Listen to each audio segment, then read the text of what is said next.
Sir ఇదే తరహాలో same CI Nagaraju వేధింపులు తట్టుకోలేక క్రాంతి కుమార్ అనేటువంటి ఒక దళిత యువకుడు కూడా ఆత్మహత్య చేసుకున్నాడు. సెల్ఫీ వీడియో కూడా బయటకు వచ్చింది. దాని మీద మాత్రం అసలు ఏ విచారణ జరగట్లేదు ఏంటి సార్? ఒక పెద్ద చెట్టు ముందు చిన్న చెట్టు కనిపించదు. అన్ఫార్చునేట్ ఏంటంటే రెండు ఒక్కసారి ఫ్లేర్ అప్ అయింది. ఇది కనుక ఒక 3 నెలల ముందు ఆ జరిగిన వెంటనే బయటకు వచ్చిన తర్వాత ఇష్యూ పెద్దదయ్యేది. సో ఆ సందర్భంలో మరి ఎందుకు ఈ ఇష్యూ అయిపోయిందో ఒకే సమయంలో మే 21 జరిగింది సార్. అది కూడా మేబీ అది కూడా మే 21, ఇది 23 జనవరి 21. సో ఆ వీడియో ఇప్పుడు బయటికి రావటం, దాని మీద ఇప్పుడు నిండా మునిగిన తర్వాత చలేంది, ఇంకా నిండా మునిగిన తర్వాత చలేంది. అవునా ఆ కేసు కాబట్టి దాంట్లో ఊరి శిక్ష దీంట్లో కూడా వేసుకోపోవాయా అంటాడు. ఇంకేం ఉండదు రేపొద్దున. అంటే ఇది కూడా సీరియస్ గా తీసుకోవాలి. ఇది ఒక్కటి నరేష్ ఆయన మీద ఒక్క కేసు కాదు, నాగరాజు మీద. ఈ రోజు నాగరాజు మీద నాకు వస్తున్న కంప్లైంట్లు నాకు తెలిసి గవర్నమెంట్ పోర్టల్ కూడా సరిపోదేమో. వాడు ఎంత మందిని తిట్టాడో, ఎంత నాకు ఈరోజు ఒక తండ్రి కన్నీటితోటి ఏడుస్తూ చేశాడు. ఈ నాగరాజు అనేటువంటి వాడు అబ్యూజ్ చేయటం వల్ల ఒక పాప సూసైడ్ చేసుకుని చనిపోయింది. బయటికి చెప్పుకోలేము, దళిత వర్గానికి చెందిన పాప, బయటికి చెప్పుకోలేక మంగలేక కక్కలేక వాళ్ళ అమ్మ నిన్నటి నుంచి నన్ను టీవీలో చూసి కంటికి మంటికి దారగా ఏడుస్తుందంట. ఈ కేసు నా కూతురు చనిపోకముందే శ్రావణ్ కుమార్ గారిని నేను చూసినట్టు ఆయన దగ్గరికి వెళ్ళిపోయేవాడిని. ఈ రోజు ఆయన ఎక్కడో మాకెవరు దిక్కు లేక దివానం లేక నా కూతుర్ని పోగొట్టుకున్నాను. పచ్చి బూతులు ఆ పిల్లని తిట్టడం, ఆ పిల్ల మానసిక క్షోభకు పడి చచ్చిపోయిందండి. సేమ్ ఈ అబ్బాయికి లాగే, క్రాంతి కుమార్ లాగే. ఈ విధంగా మెసేజ్లు ఒక కేసులో 5 కోట్ల రూపాయలు తీసుకున్నాడంట ల్యాండ్ సెటిల్మెంట్లో. వీళ్ళందరూ ఈ విధంగా తీసుకున్నాడు, ఈ విధంగా చేశాడు, ఈ విధంగా చెందాడని నాకు వస్తూ ఉంటాయి కంప్లైంట్లు. అంటే ప్రజలు ఒక హోప్ కనపడింది అనుకోండి సతీష్, ఆటోమేటిక్గా ఇదేదో జరిగిపోతుందని ప్రజలు వస్తూ ఉంటారు. ఇది వ్యవస్థని మనమే కంట్రోల్ చేయాలి. ఒక ముఖ్యమంత్రి, ఒక హోమ్ మినిస్టర్ ఈరోజు సెటిల్మెంట్లు చేస్తుంటే, హోటల్లో సెటిల్మెంట్లు చేస్తుంటే, దానికి బాసులుగా మీరందరూ సహకరిస్తుంటే ఇంక ఏమనాలి ఈ వ్యవస్థని? సిఐ నాగరాజు ట్రాక్ రికార్డ్ ఏంటి సార్? మీరు ఏమైనా గతంలో ఈ కేసులు మీ దగ్గరికి వచ్చిన అసలు ఆయన పేరు కూడా నాకు తెలియదు. ఎందుకంటే సతీష్, నేను ఫస్ట్ ఆఫ్ ఆల్ నా లైఫ్లో నేను 2 వ్యక్తులను టచ్ అయ్యింది. Number 1 police, number 2 judges. వీళ్ళిద్దరు అంటే యాటిట్యూడ్స్ నాకు తెలుసు. పోలీసు నాకు లైఫ్లో నీకు ఎవరైనా ఫ్రెండ్ ఉన్నారంటే ఒక్క కానిస్టేబుల్ కూడా నాకు ఫ్రెండ్ లేడు. ఈవెన్ ఎవరైనా మా క్లయింట్ వచ్చి సార్ మా సిఐ గారు మాట్లాడతారన్నా కూడా నేను ఎలో చేయను. పోలీసులను నేను అసలు ఎలో చేయను, వాళ్ళతో స్నేహాన్ని ఎలో చేయను. అసలు ఈ నాగరాజు అనే ఒక వ్యక్తి ఉన్నాడన్న సంగతి కూడా నాకు తెలియదు వాస్తవంగా. ఆయన బ్యాక్గ్రౌండ్ ఏంటి, ఆయన ఏ విధంగా బిహేవ్ చేస్తారు, ఎందుకంటే నాకు అంత సమయం కూడా ఉండదు, నేను ఆలోచించే ఇది ఉండదు. బట్ నాగరాజు అనే సిఐ అందరూ ఇర్రెగ్యులారిటీస్ చేస్తారు, but there is a reasonableness for everything. ఒక స్థాయి దాటిన నేను నా 10 సంవత్సరాల జడ్జి కెరియర్లో నాకు తెలిసి ఒక 100 మంది సిఐలు పనిచేసి ఉంటారు నా దగ్గర. ఒక్కొక్క పోలీస్ స్టేషన్లో 7, 8, 5 పోలీస్ స్టేషన్లు ఉంటాయి. ప్రతి పోలీస్ స్టేషన్కి ఒక సిఐ ఉంటాడు, డిసిఆర్బి సిఐ ఉంటాడు, రూరల్ సిఐలు ఉంటారు, ఎక్సైజ్ సిఐలు ఉంటారు. అట్లా నా 10 సంవత్సరాల కెరియర్లో చాలామంది సిఐలు, ఎస్ఐలు తోటి నా కింద పనిచేశారు. వాళ్ళతో నాకు మంచి కాంటాక్ట్లు ఉండేవి. వాళ్ళ యాటిట్యూడ్స్ కూడా నాకు తెలుసు. వీళ్ళంతా చాలా వాళ్ళ ఆలోచనలు పొలిటీషియన్స్ కోసం, బాసుల కోసం ఏమైనా చేసే యాటిట్యూడ్.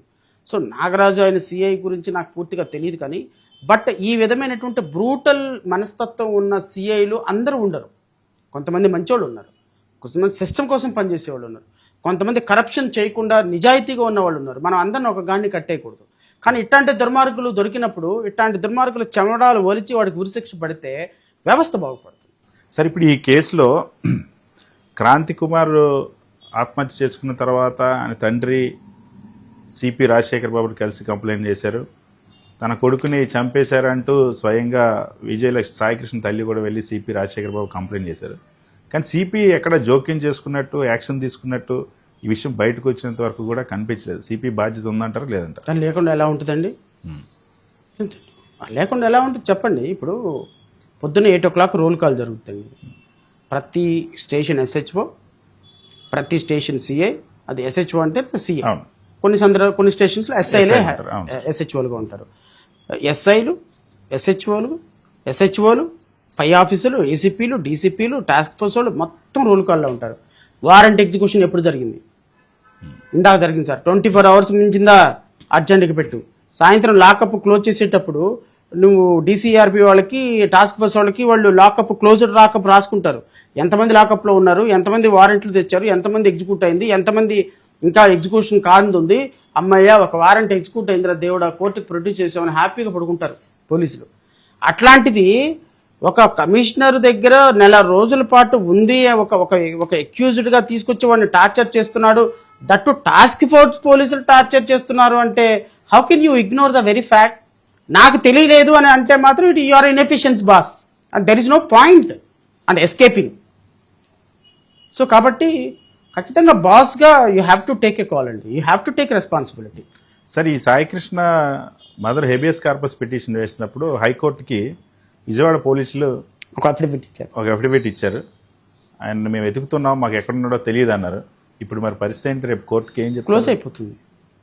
మర్డర్ కేసు 302 బుక్ చేసిన తర్వాత ఓకే, ఇంకా habeas corpus, where is the question of habeas corpus?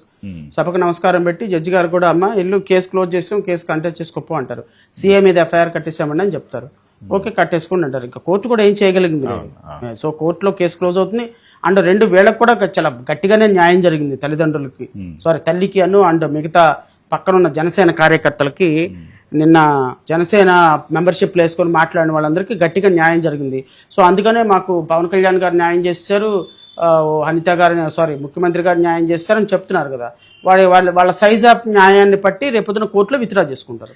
I don't think so వాళ్ళు సిబిఐకి కూడా అడగరు, వాళ్ళు అడగరు. సార్, వాళ్ళు ముఖ్యమంత్రి చంద్రబాబు చాలా సీరియస్ అయ్యారు, ఈ కేసుని సీరియస్ గా తీసుకున్నారు, విచారణకు ఆదేశించారు, అందుకే సిఐ మీద ఎఫ్ఐఆర్ కట్టారని చెప్తా ఉన్నారు. ఇలాంటి పరిస్థితుల్లో మీరెందుకు సిబిఐ విచారణ డిమాండ్ చేస్తున్నారు? ఎందుకు సిబిఐ విచారణ కోసం హైకోర్టులో పిటిషన్ వేస్తామంటున్నారు? పోలీస్ ఆఫీసర్ మీద, సిఐ మీదను, సిపి మీద పక్కనున్న ఎస్పీ వచ్చి విచారణ చేసి వీళ్ళు దొంగలు దోషులు అని రాస్తాడా? How can you expect a fair investigation, impartial investigation? That is why I'm asking CBI. Independent investigation జరగాలి, కోర్టు మానిటర్డ్ ఇన్వెస్టిగేషన్ జరగాలి. నీకు హోటల్లో సీసీటీవీలు ఎగిరిపోయినాయి, మణిపాల్లో సీసీటీవీ ఫుటేజ్లు ఎగిరిపోయినాయి, బస్ స్టాండ్లో సీసీ ఫుటేజ్లు ఎగిరిపోయినాయి, ఇక్కడ సీసీ ఫుటేజ్లు ఎగిరిపోయినాయి, పోలీస్ స్టేషన్లో ఉన్నటువంటి రికార్డులన్నీ మాయమైపోయినాయి, 15 రోజుల క్రితం 20 రోజుల క్రితమే మాయమైపోయినాయి, మే నెలలోనే గాయపడిపోయినాయి. నీకు క్రిమేషన్ జరిగిన బూడిద కూడా మిగలలేదు. నువ్వు దేన్ని పట్టుకొని మర్డర్ కేసుని ప్రూవ్ చేస్తావు? ఇప్పుడు రేపు పొద్దున శిక్ష ఎట్లా పడుతుంది వాళ్ళకి? డెడ్ బాడీ లేదు, డెడ్ బాడీని కాల్చిన ఆనవాళ్ళు లేవు, బట్టలు లేవు, దానికి సాక్షులు లేరు, సీసీ ఫుటేజీలు లేవు, ఏంది? What is the basis for conviction? నువ్వు నేను మాట్లాడుకున్నట్టు రేపు న్యాయస్థానాలు ఉండవు కదా. కోర్ట్స్ రిక్వైర్డ్ ఎవిడెన్స్, ఆ ఎవిడెన్స్ ని సబ్మిట్ చేయాల్సిన బాధ్యత పోలీసులది. రేపు ఈరోజు పోలీసులు మీకు అసలు ఆశ్చర్యకరమైన విషయం చెప్తా. ఇప్పుడున్న ఇన్వెస్టిగేషన్ టీము ఎక్కడికి వెళ్తుందో దానికంటే 2 అవర్స్ ముందు ఇద్దరు సీఏలు వెళ్ళిపోతున్నారు. మీరు అది చెప్పొద్దు, ఇది చెప్పొద్దు, అది మాట్లాడద్దు, ఇది మాట్లాడద్దు అని మొత్తం దాన్ని సెటిల్ చేసేస్తున్నారు. అప్పుడు వీళ్ళు వెళ్తున్నారు అక్కడికి. ఒక స్కిట్ లాగా జరుగుతుంది దాంట్లో మన పాత్రలు దానివి. ఇది జబర్దస్త్ స్కిట్. మనం జడ్జిలుగా పైన కూర్చొని చూస్తున్నాం చాలా అద్భుతంగా నటిస్తున్నారు అని. అందరు చివరికి వచ్చేసరికి లైన్ లో నుంచి ఎలా ఉంది మా పర్ఫార్మెన్స్ అని అడుగుతున్నారు. ఆ పర్ఫార్మెన్స్ కి మీరు నేను మార్కులు వేయాలి.